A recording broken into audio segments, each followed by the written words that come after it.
pay kunsare gal payngal labangal nantungalinde payngal nanda e a payle lan salmina on lando sidon e jam noko kalka won don e ka jodor don onon e wondibe mon e jatigibe mon e musibe mon hande non en jonnay do kadi tobbe buy ka tawata ginembe ben kadi burtay humpitagol haray don andi kanko laymadi Mamadi Doumbouya bandijon humpitor do non fewdo do panique wadi dans la cité panique mawdo ino fokkitani be der ton kadi wato non ko tawi hande ko uranobe ben hudede e procureur be ben ko be Mamadi Doumbouya woni noddutude Sidi Souleymane Ndiaye woyobe arbe gollida woyobe arbe wontida paske no wodi ka Sidi Souleymane Ndiaye ñoƴƴanta fulbe ben tawata so ñoƴƴanibe don pullo futa on najay bawto ko andudon kanko Sidi Souleymane Ndiaye ha andi ndemede wala piji din tawa jama on no suti ndemede ngala piji din Mamadi Doumbouya o ko bandi hara wobbe no fala detestude awa hande non mi noddi wobbe o sen cikkunobe Mamadi Doumbouya yayi mini oyi Mamadi Doumbouya no mi Sidi Souleymane Ndiaye be ni no san won se wala ay ko yimbe fenande be kon fek gonga kan halete tun Tijani Menja la yuroma gonga kan halete tun yo réalité on hande la Guinée hewti nokkugo katawata Guinée jo doit ma famude dans quelle nouvelle dans quelle étape on doit s'en aller hande be wakili wargol yimbe fi yo parlement wadu ka top hande be wakili sahim bingol wonkiji fi yo Mamadi Doumbouya lutu bawto non kandu don dun don o procureur jo laba horejo nambarajo non sida dabbude al yahudajo burdo hulbinade procureur be de lagine be noddu Sidi Souleymane Ndiaye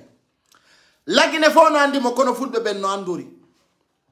lagine fo no andi Sidi Souleymane Ndiaye kono pullo futa buri andude Sidi Souleymane Ndiaye Ousmane Gawal kabe sedi don Ablaye Ba ibe andi musibe sendite yewtere nde bawto non ka panico wadi kasare men piji buyno fokkiti on fuddike di andude bawto ka cuudi wona lancede fiyo Mamadi Doumbouya nyibu hande Mamadi Doumbouya ko jettudo jalaru makko ndugari yaron po en hamdallahi ko do wattini juma on ayo juula o watti o pitutinde leydi ayo salligaki o wari don bawto ka be fala hande profitugol sur nos images profitugol e image pullo futa ay pullo futa no wi kañum o ko musiddo mun o wada o sina kañum wada haaju mun ala c'est pas son problème hande si pay kusare henda ma sofina ma o nantodiri to naajo e do tobe non c'est pas leur problème parce que leur objectif leur vision leur philosophie leur mental c'est comment nous réduire nous taper à terre nyande no gajo no hewtude la salmina biro an Adja Binta Baba jodorbe ben France la euro on ko watte mudum jama haray don andi suka fejjuno do holli nawnare makko ko atti kontato en fejjude dum don la andi julbe Allah ben no duudi der gam moƴƴa la euro julbe Allah ben fop min nami wondo wadande parce que min hande mi wadali kanyottu fi gere donc o suka do ino mo do oluno mo nawni buyine mudutu kanyot ittobe jakka fi okorgol tampube ay la Guinée ittaybe ben jakka ko yo ittoaga ina ndara burdu ndum marde mbudi na banandu ko la Guinée yata sadaka no itte jonne mardo la Guinée ko non la Guinée be irsa nagge be ndara tewo fo be wadana bolonda on ne bolonda on mema ta tewo nge miskino be wobe o pay kulsare tewo dun sinaji al hawruda memata wosi be itti jakka dum hawri e million dum non na be la Guinée de la Guinée be itta sadaka be gana be okora mardo kata tampudo la Guinée mo ida wono wulla la Guinée men itta sadaka busal ba wangal men jonna ala jeng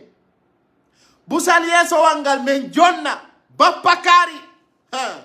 miskino nyamata don tew non sadakaji wadete de lagine wana fi ono wela bende ko fi marbe ben dongal kalisi kawodi o ko marbe ben sendata mo wala ala pilasi e mo kala e kalamu gonga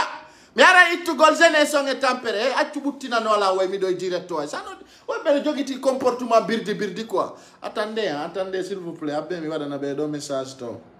hara jama fala be ittu de sadaka walla tampudo anudo walla tampudo anudo on famine sendite yewtere ndem o suka holli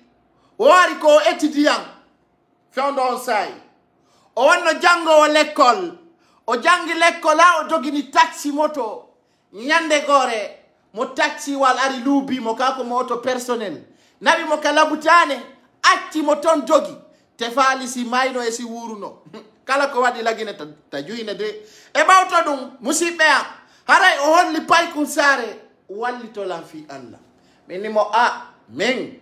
mi ala ko mi wallira goddo si mbuudi andi ndudi ko 50,000 100,000 si mi do mari mi do nabanama o walli kanko sukangi mo tampi o ko yo walliti away muditi dum do kala faala do ittugol jakka walla no faala okkorgol tampudo do way natude do liba sa wawali dum ida way mo noddude ka numéro makko sa wawali dum do hara ida way noddude payku sare ka 00221 78 142 62 28 musibe porto be nginni e donnu vivant lagine be fallon nu vivant lagine kala gayno be mari ko be wolamu afotta wobbe be sifano ma fi pay kun sare asikka be andi la ngara fe jado afotta wobbe be wola fingal pay ngal asikka ko men nene gotare ko penale afotta wobbe wola fi pay kun sare asikka ko men nyalli de Dakar ko birdi hara be andala be anda fiya musibe an alla dando en feno nami ngali dum ko adna on plan fi sendite may be feno no hulbini e society men mi jiti ame inni wujjaydo no burani men feno sabuna mo inni no fala warede ara yandu fenande nati sabuna mayo wolata musibe wonbe landarude pullo futa andira katana tana wala ara katigi hiden yewtude kala fala do wallude o do mardo mbudi ittaydo di sadaka ara ino mo do holli ande min ko mi wayi ko wadugol arki se mawnge mayde mande wo patama ara ino do jama do way nadde ka pay ko sari officiel daron musibe wobbe nini moni acce mi talongor ngalande ko juma nani kono he tami fonde ma sina dum dandi a dogay musibe an iden yewtude ko fewndi ka sare Conakry yo Allah gañanendi duyto berde jama o gañanendi si feetuɗo laamike ayi changement nge leydi ndi ɗum neɓama ha leede ari mi hoolaki ɓeyni tuma feetuɗo laami wo walla tuma kilam bandi ñamoɓe ko bonnata hakkillaami wo ayi changement leydi ndi ko men tori Allah wo Allah yo leydi ndi sansu sansi net ay Mamadi Doumbouya no desidi kala ka suudu dari yo libay wo kala ka suudu dari ɓe piita e leydi hari ko fi selludalen wona wolede ɗum deƴƴi joni ko cuuɗi no koosa mamu dalaba dingirawi pita ha laɓe ɓe to kamɓe ɓe wi hay ko ɓe hokkano ko liɓetake ɗum ko kankan aydama pullon wi feetuɗo ma yo ɓurane ndikkuɗo goɗɗo sa heɓi feetuɗo ma yo ɓurane ndikkuɗo goɗɗo kono de ɗum no haale minni pullo fuuta yo ittu hunduko e mum lagine ko famille haali ɗum hamironki kono ɓe nanata fewde ɗo par ce que wana ɗum ɓe faala nanugol ɓe yennoɓe lan yo Allah yoɓu won ko moƴƴi woni ko min nami wonɗo yennude de ko min miiji ɗon iɗo yennude ko hoore mo par ce que min Paykou Sarr yennowo lan mo mankata lan Paykou Sarr nde huɓɓini o yiɗa nder ton malgré tout kala komi waɗi a yiwata ɗo andi min mi sokka juuɗe par ce que min na enen ndemardi combat min ko min e Mamadi Doumbouya ko min woni gerdowo e lamɓe min mi gerdeta e laamu mi gerda e citoyen individuel si gonga ka yani mi haalante tum mi feƴƴa si welima a ƴetti si welalima ça passe je passe directement mi baka min kombo mi mani anniversaire ko Mamadi Doumbouya ko Alpha Condé min ko min e Mamadi Doumbouya watta face en face min na o petit Mamadou o pocho pacha min na birdi min mi tawaka yo birdi mo min ko mo doganto yon excellent walla baba walla papa min e Omar di programme quoi min na onon koy petit mourdu e quoi me fait rire me fait rire min ko min e Mamadi Doumbouya Dumbusu Zordan Condé min ko min e Omar di affaire o petit birdi de be luttube da c'est de wuya min ga si da maria pa ki ka zero yeso de day nan da maria ta ko building ji jogiti men nga bread men darta ko yeso amen tanti tata la ngiro ko do ngoru de ka haray musibbe reni o dirigeance gino fuddade kanjidin jente no mojjana non reni o dirigeance di ande bernde mabbe kambe CNRD katawata fewndo do lagine wulay ha satta kais tampina musidangal bato kamijiti den ha tawden ko Sidi Souleymane Ndiaye woni ko be nodditiri faabo Mamadi Dumbusu Mamadi goto Mamadi Mamadi yaltuno wi y a pas de chasse aux sorcières, y a pas de reticlasse. Mamadi aduna no empular be nabane yewtere payngal ayen salibe sendi temain Mamadi Doumbouya mi andi ka kefero kono gurana o sofinte vrai uksum billahi Mamadi Doumbouya jento nana andi konnu sofinta lambe be lagine ko deftere nden andi dawai fenande pay ko sare fenanta o nyande o kono mo inni fenanay bibulong e deftere nden ayay ko lannata mo kon Mamadi Doumbouya Mamadi yo jako ni Mamadi lanni torta yo Mamadi nini no wawa megowol cigarette Mamadi Doumbouya ari jetti jungo mungom fawi ka hore deftere ka bibul o wi o janfota ko men maybe okay Mamadi mede wonamma abamine tertela Mamadi Doumbouya a janfota ko deftere nde a janfota ko bibulon andi kon woni programme on ida jibi paske ko antaw ari day ni hore ma fawdo Dadis Camara fi makko lantoto no ka kangal fa yaya be yarno bere nde ha be ni woyo defte den towne o mo kala yo ar wondira min ya bongo ni awi taw ko mboni kadi ko mboni allo dani ni telephone on takko ma s'il vous plaît yo Allah yatte o birdi mo yimbe awjube Mamadi Doumbouya o jetti deftere nden o wondi o wi wo kanko wada transition libre et transparente o defi dum o wi wo hakkude makko e Allah o wullinta ɓiɓɓe leydi ndin o defi dum o wi hakkude makko e Allah mo sikkude ɗum ko megowol cigarette non wutta gayna liɓaɗa deftere Allah nde wana megowal cigarette de bible o wana mego cigarette o piitiɗa minni oke Mamadi Doumbouya yiyay hakkudan e Allah o ɗuɗa ko mi wolata mi wopa mi wi sendite yewtere nden ha o nana Mamadi Doumbouya ta yejjutu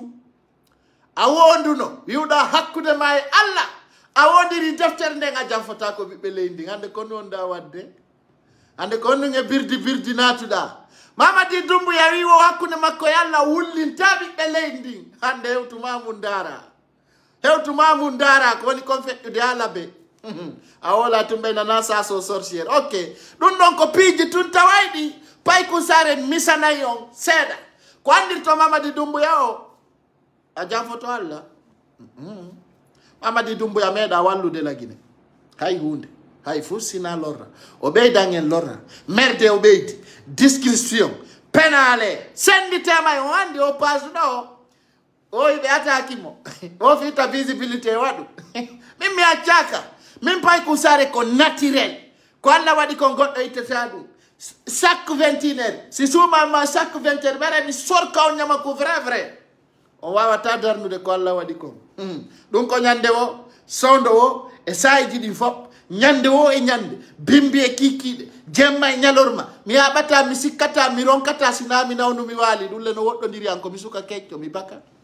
mi ala ko onata mi ala ko tata gerto ko mi ala hay ñaari mi ne na fi bare ko mi mari ko bona wo ko won kiki fo sala ni rien absolument mi ala fu ko perdre min de do wi a fait attention ara minati package mon vrai min nanta ender dum musibbe am gañane ndi nduyto gañane ndi ko yon nduytu hon woni gañane ndi kala ndaru dola tan ko ndaru gollan do tum a partage ta mobu clique kala kuma o yaltanami kande directeur bien entendu ara nana kono sabay anyan hida bon a sendita tata ndara min en fo jendi ko fi sendita fi o wobbe go kadi wanda ko dum fewndi min ko be welatala argo ya pay kusare ko enengo pay kusare ko watta ko no puuta no la ngeberde am mi sokka juude no min dum wi fantala dayidi la ngandala ko ajuma ko do mi wona to madan dan sokko yo jama yo Allah fa nyaamu gol ka weli wallahi billahi tallahi mardo si banani ma nyama yaron ka ko anga batalannata Allah ko kala fa alado sina ko boni ko ara la yuro madan dan sokko jomar man tingina akunda ngi Allah balde didi mi wunti do mi nyami ronki mi nyami ya Allah wani ma la wela ko gonga o fenanama Allah puti ni tampere hikini hettare yeso nyama aron ka jatta lawol ma yaha ay belando ta ka wono yete da yo Allah kor kala fala do e kala wakilido kono non men nyama ta ka wondo de yo Allah tusab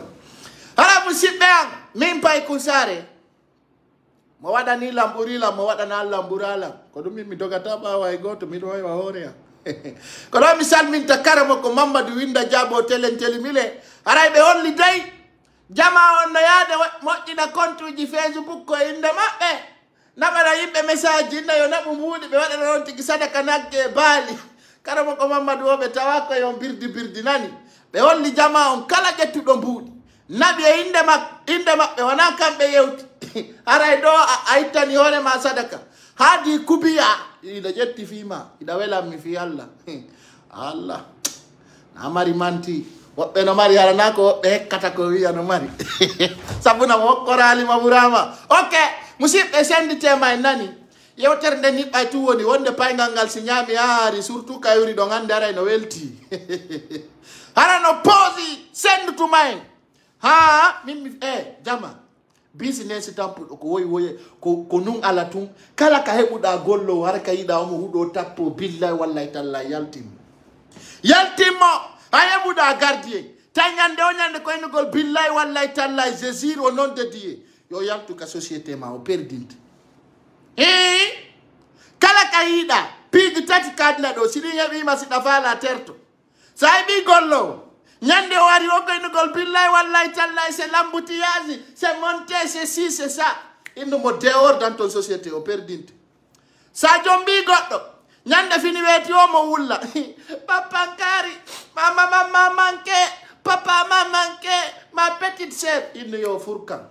ça c'est mon loi c'est mon ordre c'est à prendre ou à laisser ça bi gorko nyande fini weti o mo mari rendez-vous o fini wo 13h 14h ay bi gorko puido ara non nasi ga payngal ngal de parce que min kala bari dido la men pe non diray do vrai ko do min mi do way wa horea kala ro do ko jombola ara da posi kad andara yata wano laba ma poi pay kon zare ni de o baka si 21h yoni ara me dem tanatu de ay dombu so no position ni hakuna yalla sai bi hekko wa nder sudu ay bi musuredu ma vanti mon oreille mon nez mon pas mon cas hop fala ka plenyo todo tianen may babe mara ka togguji dimbe jomba mai ara do wi gol dawul danene ma hot dawul danone mai watano ton ka paile ko gonga ga ko benande en faawondiri ande mi do yidi tun wi gollon ko duma si da fala mo enna yo tourno page do ngaya kere ya page tourna to nga karon kuda wanani bien entendu mi ngarta do tindinami ko mi watta bien entendu e pe merde way imbe ben kayida obe abito ayaye laawi mabbe haray kambe be alaawi laawi hey asuba iko gera tu vas te positionner très bien entendu hey neddo goto mo kontuji tati amoni e diri ok musidɓe an wonɓe landarude min miɗo andi goy na poco paca na birdi chaque 20 heures mo wondiray allah 21 heures hollen ko fewndi kon sendite may hara musidɓe an wonɓe landarude simi wi Mamady Doumbouya deedi woɓɓe ɗi wiɗa law par ce que hande pay kusare si woli fi ministre jo haray ministre jo no maapi himo diwna ɗo yomi yaltu komi innata pan simi woli nde ministre jo mi wi kaari ɗo yomi uddutude hunduko an kon ko ɓeynete kon a remi alla langusol man haray o tappidiri juuɗe makko ɗe ngo jogoto téléphone o moƴƴa sabu no mo andi konnguɗi pay kusare ɗin no towi siminni ministre kaari siminni taw ministre ɓeɓen si ɓe jooɗi ara ɓe fof ɓe daaridira on anndi hatta mi ara law ko fitami bonnuɓe huttagol ngol Allah a nanay ɓe nawo min mi ndaarata ngal payngal kono ko feƴƴi ka maggal fof ɓe anndi no laaɓani ɓe poy musidɓe an wonɓe landarude Mamady Doumbouya lanɗo ɓura ɗon huɗede e aduna o huɗa ha sofida huɗa ha tawi huɗa ha way wa catégorie naata e juulirde e salligaki Mamady Doumbouya naggi ngi ay ɗon andi ko janɗi nafi o ko naggi kono noon kanko ko naggi tawngi ko hawningi kayiɗa o mo feŋi siga nga o nde hay nedi o ala goy hay epir ko nita kayiɗa huɗa ɗo oy mo feŋi siga nga hay imamu o ngo faalete wulɓinde hara mo partini ɗe gite makko photoje wa faru baabi kanko e ɗe kide makko e losuman toti ngi anda sikkude goɗɗo no wula o birdi mane kayɗa maccuɗo wono naati e siga ngal no waɗi birdiire fenande tun o longi ɗon min nan andi noon sériɓe ma ɓen abbo tum piiji ma yalta e woni Mamady accu seeɗa a tawa ko paygal ngal kasare ni mi baka min mi accanta e goɗɗo mo accali hoore mum accanta goɗɗo Mamady Doumbouya Mapunde naati e saare nde Mapunde tawde ɓe anda ko ɓe ƴetta ɓe anda ko ɓe jokka ay noon ɗum ko Mapunde jandude ni ka réseau sociaux ɗo ko min haali sa wonay ɗo a wola e fi selludale ɗo ka socio média ɗo mo yiwana ɗum men ukka faya e on tigi ha o nantodira minen min jallanta ɗum hay goto kala sikkuɗo ɗum ko birdi o testu ndara on noon sikkuɗon kala fijirɗo fi selludale on ɓe imminay ko ñamana on tigi vrai amoni si ça te va pas selludale wana jikriwol goɗɗo ande kadi ko noon fulɓe ɓe gandina fa makko kam ande kadi mo fijiri fi selludale wona fi lakara wonte ka yiyaɗa o ɓe ñamante vrai a yennunoɓe selludale dogui leydi yennunoɓe go selludale no e nder maison centrale yo goɗɗo testu ndara selludale na haaletake goy ko an ton darata tawa ha tawa ko ɗum tigi noon sabuna sa nanu ñawore no wodi on tigi wuuru ka joni a dekonay tum ɓe ñamane ha wona tapi ɗiɗo tato arsata a wolay tum ɓe waɗanama ratatata ko selumo daɗa menen manin ka yawta ko men pullo yawo men ka luttiti ɗo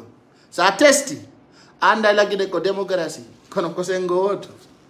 hande kadi min accanta e woturu wona ka média wona ka télé wona ka Facebook wona ka plateforme uji kala sikkuɗo sel andi ɓe ko buy woni yimɓe huɗaɓe quoi ko woni o ɓe ƴetta exemple on e selludalen si marsal ɓe nano ko politique ok ay kon politicien ay ɗo mari parti politique walla ɗon adheri mayen tum minen ɗo hande kadi ko platiji ɗi ndi waɗa vrai terre à terre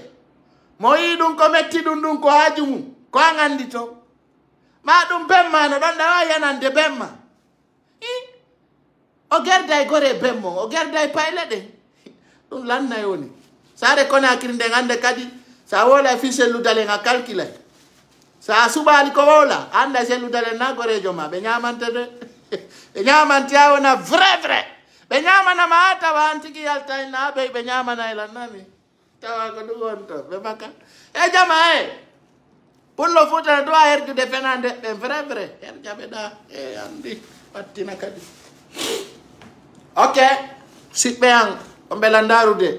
mena me wadanta woturu nafiki yagal fi ko me wona terre à terre ya la bana mo kala tawa ko du wonder to sargine ser compatriote nana fe dino kame wulli to joni ko terre à terre wada don yiya don musibbe an mamati dumbuya non joni ko se timmini mil partageon fudde de non yewtere nde e lando dumbuya wado be video ji fo ko aduna alla do lagini inete be blogger ko mbo yide mum wolante mi fenande ala terre à terre to ya lando sila ngandi dumbuya landi dumbuya kanko simo andila yes min ko mi woni blogger kala kana da nder ko na kiri be ndara kapiko puje mabbe kabe ampi don ni ko min be on darde kala kana tu da ko na kiri e nder bureau ji didi andarali video pay kon sare no video dem futti to mi acci tay wadu gol video ko sabu ngari sel ko ngota e orange min pay kon sare na birde de sa anda lando min de go ono fempo no inna si CNRD no andila landi kanko ko on to andila min ko dum mi do respectio si min ni o 21h sina mayu mi yaray si min ni 20h00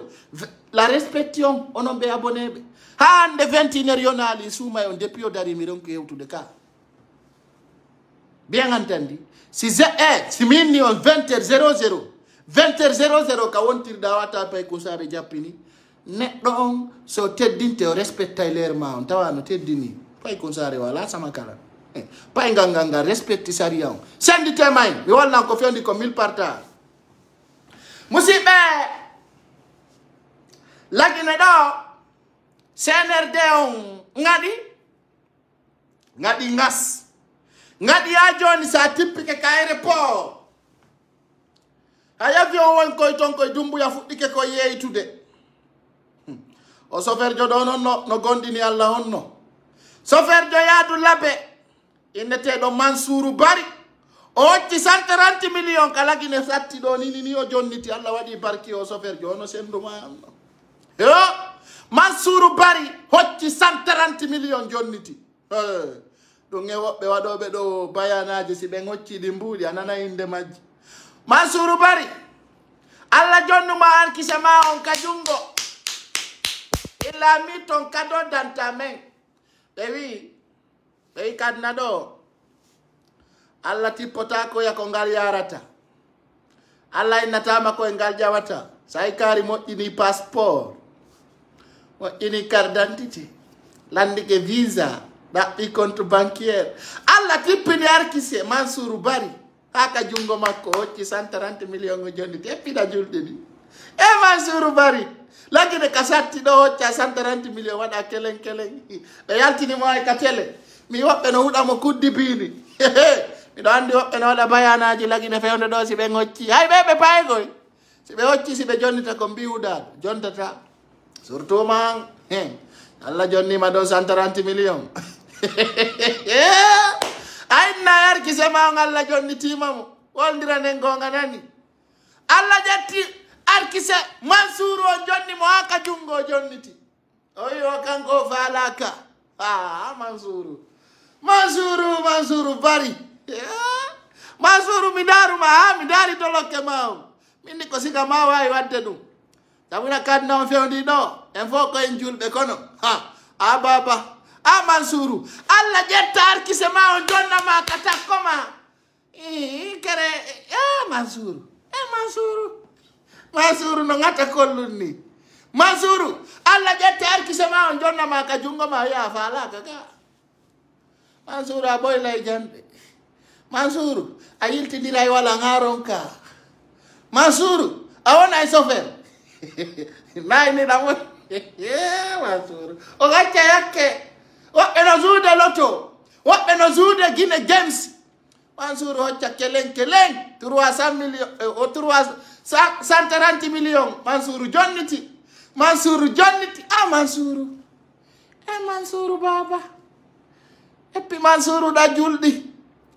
Mansour Allah ta hoccu mbuɗi en tant que ɗa jindude Mansour baba si a hoccu mi hoolaki noon mi hoolaki few mi hoolaki Mansour hoccu mbuɗi si tawi noon ko pilan haray ɗo Mansour min gon ɗo a ngarɗinila mi wolay de min ko hewtilango mi wolay ɗum naafi goɗɗo min mi wonira ɗo fiita goɗɗo ndaran walla yo ndaran min koddoan on ko mille partage si timmi mi wolay ko mi yi kon mo kala eno yirata piiji mum ɗum ɗon mo kala eno faamiri mo kala eno ƴettiri woɓɓe wi ko Mansour jonniti kon wallahi o golli min ni ok ndareɗo Mansour jama Mansour eyno Mansour ko o jonniti mbuuɗi ɗin hocci 130 millions francs guinéen jonniti est ce que min ni taw jonnutu vous m'avez entendu min ni o ciyarkise makko o jonniti min noon Mansour no fewnorɗa ɗo ni baba pi Mansour ɗa sertie o Mansour ɗa sertie ngi kono Mansour Mansour baba jooɗe ɗo wi yo malere malhonnête ɗo andi ko mbuuɗi on ɗum noon Mansour siga mon fo sino mama ministre détourné mbuuɗi dolle onon wonɓe wiide ɗo fo pour encourager les malheurs des gens sa andi ke mbuuɗi a yanganaki ɗi a hay kayɗi sa andi ke mbuuɗi tawi a yanganaki ɗi hakkunde yalla ɗi majjirde min naali ko kon walla nawo kon min mi yaalali ɗum de komi wi tum Mansour jonniti arkise mum anda wawi haykude 130 millions hakkude ma yalla jama on yiɗa gonga goɗɗo walla on gonga tuwi on malere bonheur jooɗe ɗon Mansour hayki arkise ma on ko min halanma hayki ayndi arkise ma wa gayni a piiti e leydi ayno a wiiɗa julɗiɗi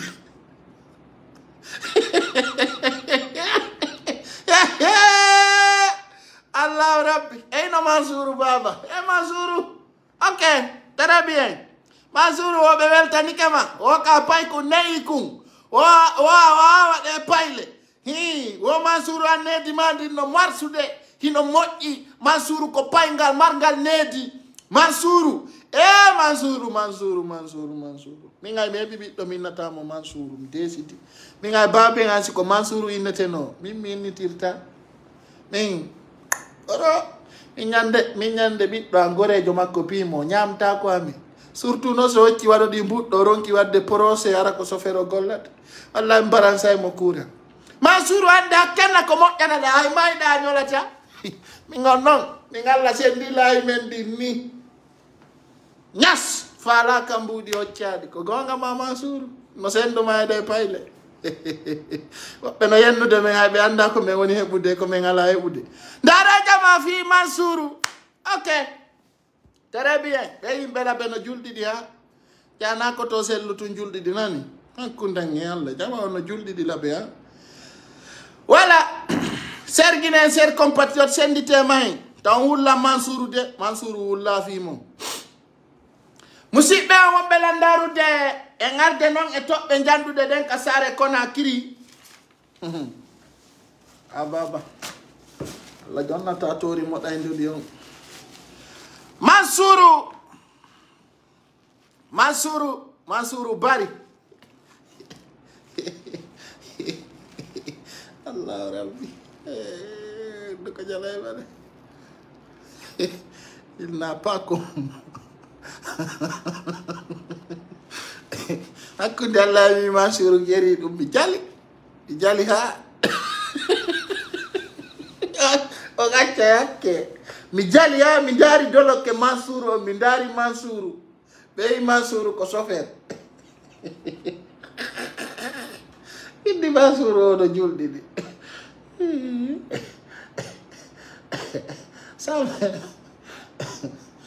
acca on va tourner la page là sida ɗum ko ɗon mi mayata jalleɗe on acca yakke kediyete portes Mansour Mansour joɗɗi hokkatama e 100 francs pippiru ɓuuri ma hay anton noon kadi ɓe jonnali Mansour way 100 francs goy 100 francs ɓuuri fandude ɓe nali mo e merci ay parce que Mansour jodi serada o wi non c'est pas la peine merci pour ça Mansour tu es un bon exemplaire ok musidɓe a wonɓe nan darude e gartude noon e toɓɓe ɗen ɗon andi Paykou Sarr kanko o fawata on e séres si allahu lanɗo jaɓi e nder waɗoɓɓen vidéo fof ko min tun arata weltina on ha seeden tawi ɗon weltiɗon henda actualité ji ɗin ko caractére an noon min Allah moninala mi moninta e goto mi jonnata goto stress min kala arɗo ɗo ko ya welto ha yaha min hay laamu darnilamɓe taɓe ala saabu ko ɓe sokiranmi par ce que min hay goto mi joganaki mi ñawlaki kono si gonga kam foti ni min mi yaltinay mi haala mi feƴƴa ok siɓɓea jonno en arde e série ji ɗin ay ɗon andi e sayji ɗin fof si Allah tagi goɗɗo ha waywa Mansouru haray aljanna makko on ko jooma jikke ɗum ɗo noon Allah ñawoyte ko waɗirɗa ɗum ɗo kon nde Mansouru ɗum ɗo Allah ñawoyte ɗum ɗo mi anda ko woni lakara kono Allah darnete ñawama ko fiyon ɗum waɗirɗa ɗum ɗo mi anda noon si tawi ko moƴƴere ɓoyta si ko bonde kono ɗo Dieu va te juger ça c'est moi qui te le dis sois conscient iɗa julɗi ɗi han ok ser Guinéen ser compatriote wiɗo yewtude on fi Mamady Doumbouya Mamady Doumbouya mi jokkete ka mi jokkali Alpha Condé yaltina e piiji ma Allah tagi Mamady Doumbouya e ñalande fenande Mamady Doumbouya taw ko ɗo mi yettata bureau makko bureau en meɗen salmina on konno denene makko innete ko Jene Kaba ka ko honno ñande Mamady Doumbouya arayno huɗo bureau hari ɗon ton hiɗon tooli Mouradou moƴƴuru jama o fowi Mamady Doumbouya ɓiɗɗo mon o wooja himo mari needi moƴƴiri tawi min yejjitino o wara yimɓe bureau nodde Mamady momoɗon naɓane partage ane lanɗo noon ɗum ha natta ka noppi maɓɓe ayɓe nanoɓɓen pular nantinayɓe ɓiɗo andi ko ɓiɗɗo boni wonene no yiɗi awa biro min on hiɗon welanmi ha sabuna ɓiɗo andi Mamady tippa e mon e ko woni ko wadde ko o yiɗa on yiɗano gasa noon ara ɗon yiɗi joni noon nodde Mamady momon wiyonmo Mamady ko fokkintinɗa kon ɗo c'est pas bonde par ce que so ngalanali ɗum Mamady o yiyoyay Mamady ka welata o hakkunden e Allah biro ñande universitiri on ari ɗon nder ton ɗon joɗɗina e jullere si sumayon maayi ɗo menen men tefa min naata e tunge milieji ɗin ka santaral min jooɗo ara noon de Mamady momon ay menen mi wino bete Mamady himo waytawa Guinéenjo ay nene makko no ɗon wo babe makko feƴƴinino ay noon biro Allah waɗi o mayaɗi on sumali on hela iɗon udditi guitte ɗon wattana linete hiɗon yiwde nodde Mamady noon Paykou Kasare wi haray tout simplement yo ɓiɗɗo mon on sansu programme ko haldidi e Guinéenɓe ɓen kon o hunna organise élection on o feƴƴa so waɗani ɗum biro on wullay fi Mamady on wullay fi mare o vidéo ha ñande go wiyon Paykou Kasare wiwno simi wiyani Mamady o organise élection o kittaro jam faki ɓiɓɓe leydi biro ndaare hakkude mon e Allah ay mi nani oɗon nana pular ndaaremo Mamady momon no liɓa cuuɗi yimɓe miskinoɓe e ore fenande iɗon suti ɗum ronko wigol Mamady ta wulli ɓiɓɓe leydi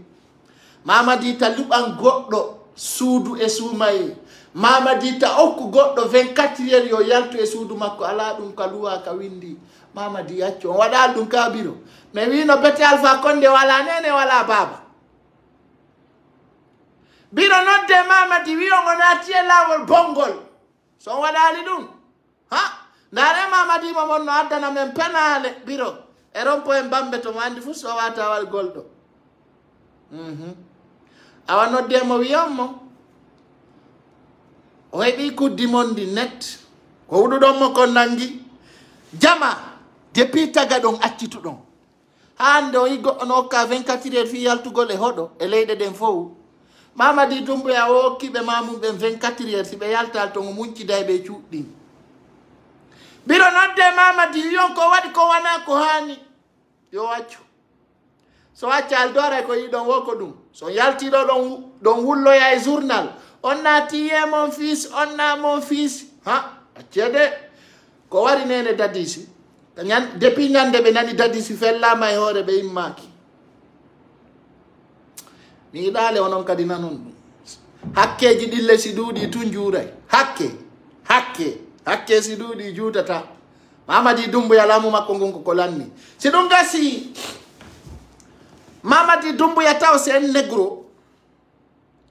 ko neddo tawdo ko añanɗo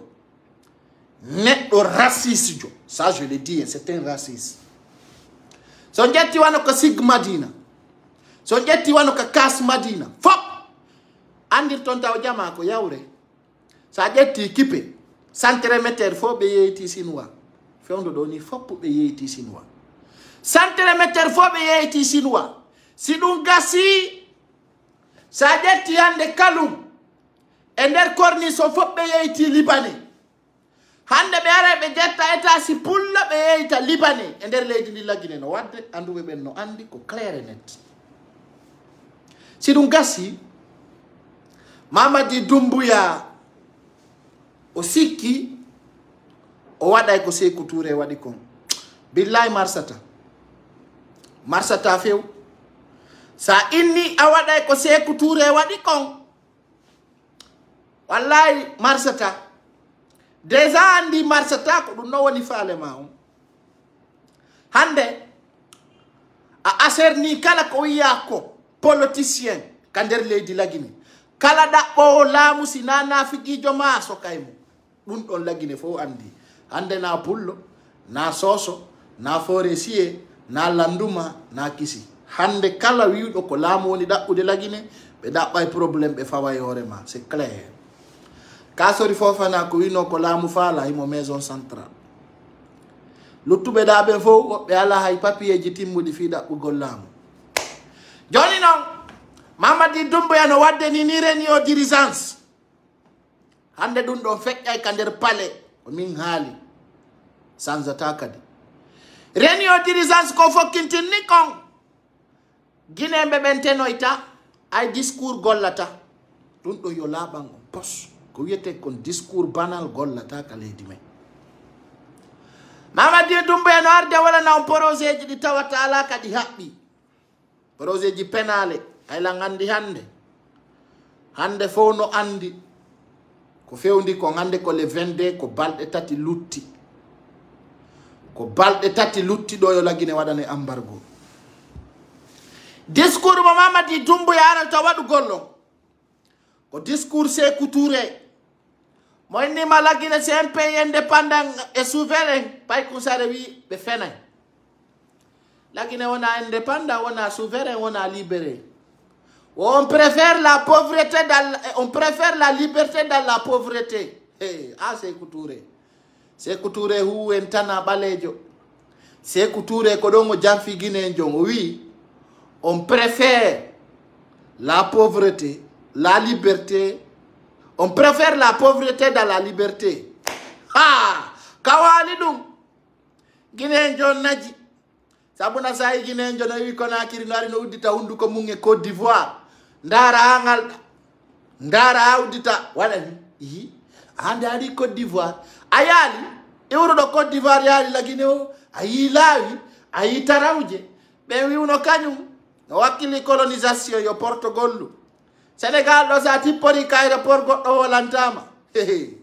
a ndara e laawi ha inna moy wi Sénégal ɗo yahi Dubai ngalɗata sabuna ko wonɗo kon no golla fof no reeni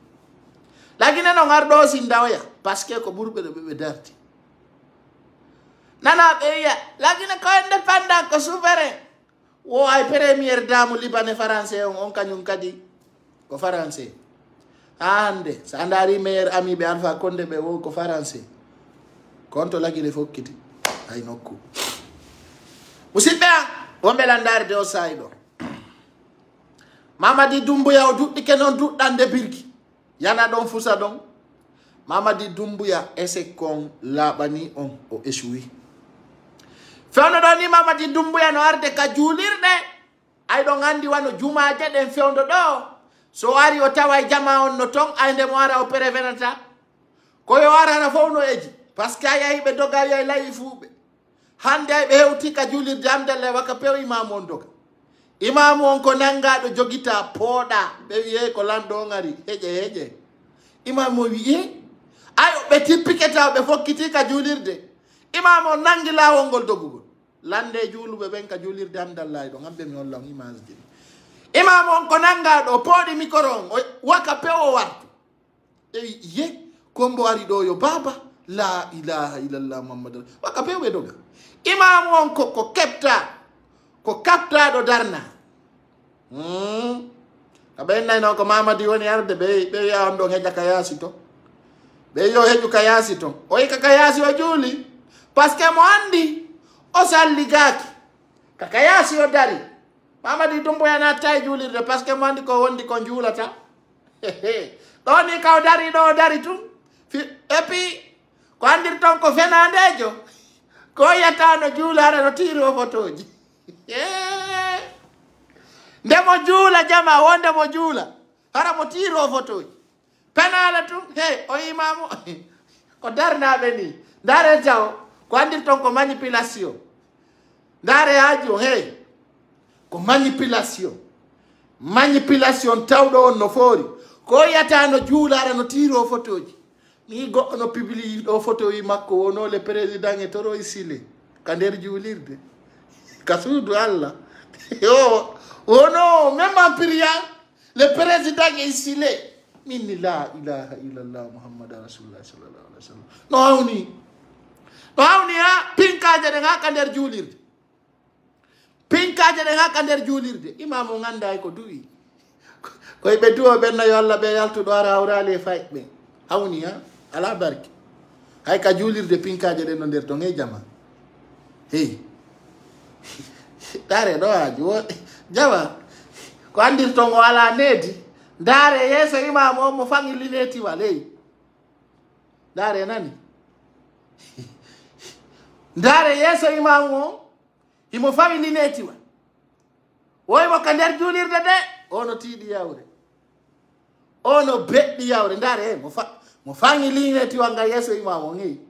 wo ko ɓe duwanomo forcé wo ko ɓe duwanomo forcé e jama o mo mari style ko ɗum mi yiɓe waɗa ɗo ko ɗum mi yiɓe waɗa ɗo jama on no hawni hande ka tawata des images manipulées ndaare ɗo ko ɗo andir ton c'est des images manipulées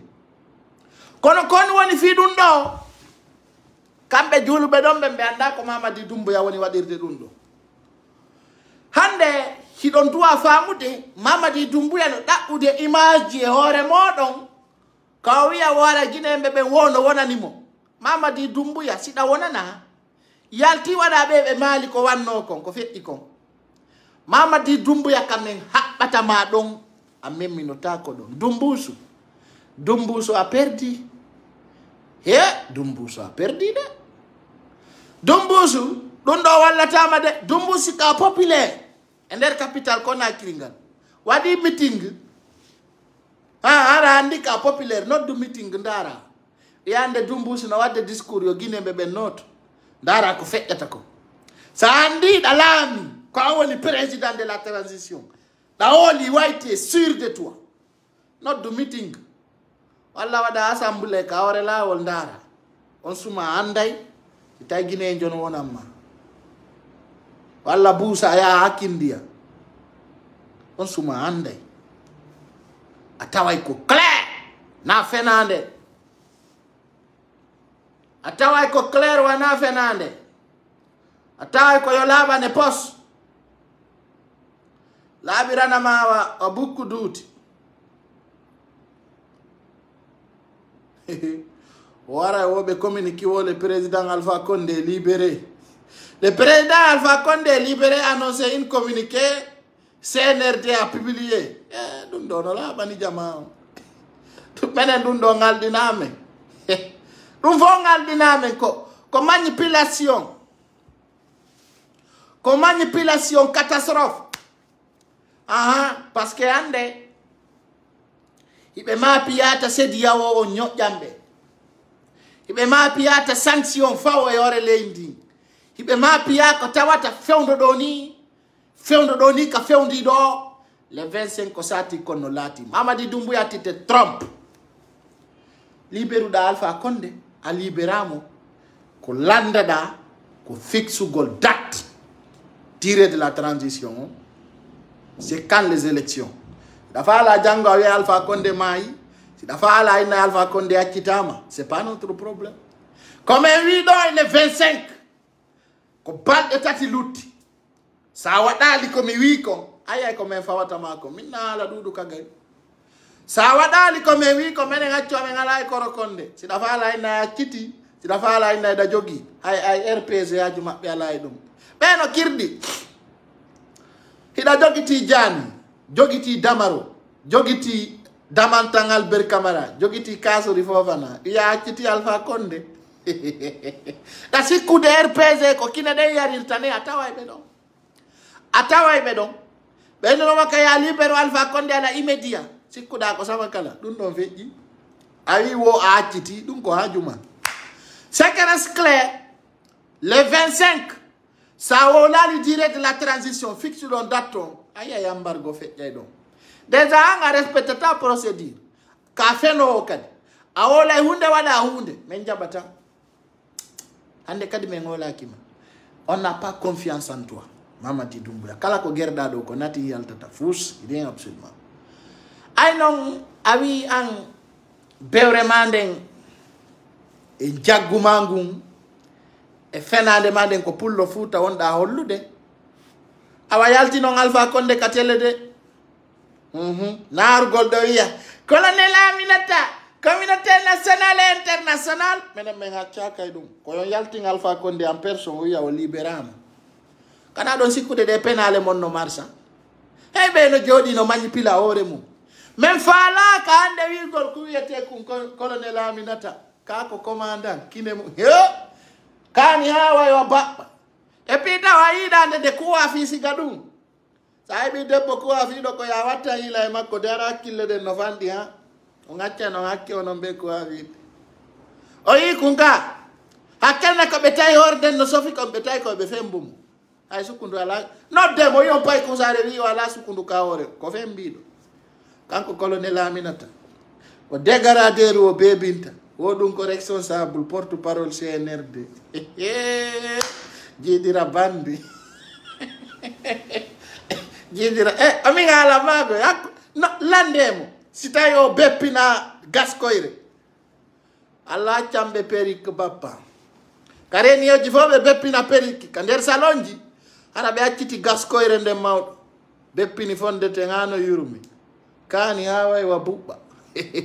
komin haali je suis responsable de mes paroles nenene siɗa nenene ka kum walla darde ɗo kinna si tu étais à Conakry ton place à Koronti min noon a hekkay ɗum ɗon haron ka Koronti ko onon natata to min mi yaylagina mi arti ay Koronti mi natali ay wonɓe Koronti mi yaali mi wuroy par ce que miɗo harmini ɗon nadaɓe ɗon min fof ko yewre toñe hara jama woɓe libéri Alpha Condé ɓe yaltinmo ka télé taɓe yalti ɓe waɗa décret on sikkude on fenanay CEDEAO ɗon sikkude on fenanay communauté internationale et nationale ko fenande jokkuɗon ça ne marche pas ça ne marchera pas aujourd'hui marchera pas demain donc toriɗen Allah horma o juma moƴƴuɗo torki Allah ɓe sofinan lagine embargo nder e ɓaawo yeeso e ɓaawo torki Allah ko ɓiɗɗo julɗo Mamadi Doumbouya janfike leydi ndin yo Allah fawe albalaw investisseur ayyata ɗum lagine jon ɗum accino ka jama nodde non lanɗo ministre d' affaires étrangére on ɓeynuno o kamɓe ɓe fokkitani sopiti e kaleta honto no Moustapha Naité o inno yoɓa 5 milliards franc guinéen fita ɓe nangumo Kassory Fofana o wi o yoɓa 1 milliard de dollars 1 million de dollars valeur de 1 milliard franc guinéen ka ko 10 milliards ko ɗum Kassory Fofana wi yoɓay hino ton ministre ɓe yoɓɓe 5 milliards pari yey galle mum min no noon ko ɓe naɓiri ɓe toon ko faale mbuuɗi ka fewno ɗo ni Kassory Fofana o inni o yoɓay 1 million de dollars $1 million. $1 million. Ko dungo yo bay. Kanko kasori Fofana we be accutumo provisoire. Jane, on no wi o wadi $5 million. Ngo fi be accutumo provisoire be ittumo kander maison centrale. Ko be nabiri be ton ko fi mbudi. Ousmane Kaba o yobi mbudi be ni kay directeur be makko ben ko yaw yoba. Bantama Sow on non kadi yobi. Buyno ton no yobude ni dolle kalisi. Dolle mbudi. Ha, tawai don mamadi. Aha. Nini ko mbudi be fala. Ko do wadi mi wi selludale ngota ila ginara ko lando. A bon nantander sali. Selludale no Arabu Saoudite holli kala juludo ko yotorano mo Allah. President selludale ayangi ke fi lamu la gine yo Allah okore. Atampi aradama a bonna nama. Hi be dabbanima ay be ore fenande yo Allah jonne lamu. Lamu ko dabbata ko yo Allah ya hebo. Awa ko non o Alpha Condé liberama dum ko haaju mabbe ton e geray ton ay koro katele koro konde kay Alpha Condé ko kekuwal ko dum hadi o maya e mi o birdi mabbe ko be woli do fimu me di ke o birdire mabbe do e woni wadde do birdire hedi tike dum hedi tike o birdi mabbe. Alors, il y aura beaucoup de réunions dirigeants au palais ce soir pour des manipulations, pour des déstabilisations. Déjà, on avait mis alerte. Des déstabilisations très fort. Parce qu'il y a les 25, on en a pu du bruit. Les 25, on en a pu du bus. La capitale qu'on a créé, des balles de Tatido. Soyez prudents, soyez très intelligents. Hedite gento donc fait etakon ender des balles de Tatido ka capital qu'on a créé. Modja. Gasi be so finali Mamadi Doumbouya anali bergol tung Alpha Condé. Et puis les endroits surtout no gasa arabe empoisonné Alpha Condé. Ça je vous dis, c'est un cadavre. No gasa wada tado de somenara onani Alpha Condé mai. Écoutez attentivement. Minni hani mi andi be annonçali mai di Alpha Condé ne. Mais hede na be ni be liberimo. Aïe de balles na sonani kadi Alpha Condé maïta juhingonde. Ne vous étonnez pas. Ne vous étonnez pas quand vous entendez qu'Alpha Condé est mort. Parce qu'on y a les mots côté les décret wada. Be yo be wadi décret be ni Alpha Condé libéré. No wa non no be na bon Alpha Condé est mort encore. Ara non be wari no monebi. Soyez très mature et intelligent. L'arrivée d'Alpha Condé à Abu Dhabi, vous n'allez pas vu. Le retour d'Alpha Condé en Guinée, vous n'avez pas vu. Pourquoi? L'arrivée de Cellou Dalein à la Mecque, du monde entier a vu avec les rois 12-12. Le retour d'Alpha Condé à Abu Dhabi, à Yali, Alpha Condé Wola, il faut so wadadi. Si ben ni Alpha Condé libérama o yaltali katele. Si ben yon jango Alpha Condé maï ta juhi ngonde, c'est non événement. C'est que katori den do enen, tori den Allah ko buri yawde ko yo embargo hewtu lagine enen ko dum tori den Allah Mamadi Doumbouya nder to ngada ngas buri ni haray fewndo do lagine no satti ta on yotto yennay be wonbe wata on foto e mabbe ta goddo woni jufulum wona jufulum jokkamo ta goddo wi yidama feta jokkamo haray ko dum musibbe wonbe la ndarude menen do men commentata Alpha accitama walla accitaka ko leur affaire, c'est pas notre problème. Enen ko anduden tout simplement Alpha Condé si mo wuri ko doit do nabe de koronti. C'est ça la réalité. Ala ko soki kasori yakki Alpha Condé ka. Bien entendu, hande il doit être gol koronti mare ko Alpha Condé. Donc dans ce sens, les Guinéens doivent être motivement assurés le 25 donc ko lundi si mi trompe pas qui hare embargo no arande la Guinée. Enen ko dum anduden ko gonga, ko dum kontuden, ko dum woni ko tawden, ko dum woni kadi ko holiden, hare ko dum tori den Allah yo laatu, ko yo embargo sofini la Guinée, ha tawata foppu ngada e nokkeli din fap, ha ngada ngas, hare musibbe wonbe la ndarude, kala ka wontirda, hande qiyamul laylon fuddoto, sa juli darde didi den, torano da pullo Fouta yo hebu liberté, progrès ndi leydi men la Guinée, hetten indépendant. Yo Allah sasu Mamadi Doumbouya ko buri yawde. Pucina bo ben ara pucina mako yoni haaju sibbe ambe la ndarde o saydo mido andi fewndo do ko suma yeni mi wawata jogade yimbe ben ko neebi nafi don dudi do woni ko mi jogi torta on so may on mayi wattay ko wowi kon harakadi no moƴƴi no labano ordoni nder de balde sappo ɗo ara jaman koye wakkilo si Allah on jaɓi ara koye goto kala ka wontirɗon eno wontirɗon kala hawruɗo e vidéo ji ɗin fi yo yewtere nde ɓurtu feƴƴude ko ya sendutu donc kala ko yewtuɗa ɗo tawɗa hino nani hino faminani haray koye goto pay ko sare ngal paygal labangal nantugal inde no wontidi e mon no yiɗani on sakke sayji ɗin yon andu do peji ɗin yaltay donc ko ɓeynata on ɗo ɓe libéri Alpha Condé ɓe libérali mo watta ngolo de ko penale birdi avocat noir ni allo Pay Kusare na jarama tanin téléphone on takkomat na la to jano a juuloyno ande juma no wodi ko tanin téléphone on takkoma yo avocat noir mi dannini Mamadi Doumbouya na téléphone ko Mamadi Doumbouya mi danni avant tout d'abord la euro fulbe ko kala kabe wonti do musique de fulbe fop di bandi yi ko wone no de do akiti Alpha Condé ko trompe gol population on fi aux sanctions ko wone arde le 25 ko ko birdi fami ko bati aux sanctions arde CEDEAO do communauté internationale kadi l'Union européenne mike ala kadi ko Mamadi Doumbouya wolono do ini qu'ils vont continuer le sale boulot si sera nécessaire. Il y a des avocats de la mouvance de RPG Arc-en-Ciel de déposer plainte à CEDEAO contre Doumbouya. Donc problème qui m'a dit no heavy ko inata do ba kiti Alpha Condé par décret ko dining dan ngol population on kadi ko penta penale o sanction do o huli le lundi le 25 ko dumbe huli ni amai afami joni no nani di bandi ji wo wadi numéro 11 no dugol wosi goto détourner la Guinée bodi andi ko be fala tapugol ni ko Kouyaté e Ousmane Kaba o numéro ko fi Kouyaté wadana e Ousmane Kaba ati promesse ko Kouyaté jono no Mamadi Doumbouya ko wawali respecte gol prometto no mo pudi bui fi o avance gouvernement mondial yandi ko bandiji lani ko clan mafia lani la c'est des délinquants réunis qui sont au dominion CND corruption nationale regroupement délinquants ko doni définition mais il pas mal corruption nationale regroupement délinquants c'est des délinquants qui sont au pouvoir ils ne sont même pas reconnus sur le plan mondial international comme président Doumbouya n'est pas reconnu Banque mondiale on joni proposé Mboudi joni sendi to gol Afrique fo ça y est capable la Guinée la Guinée président là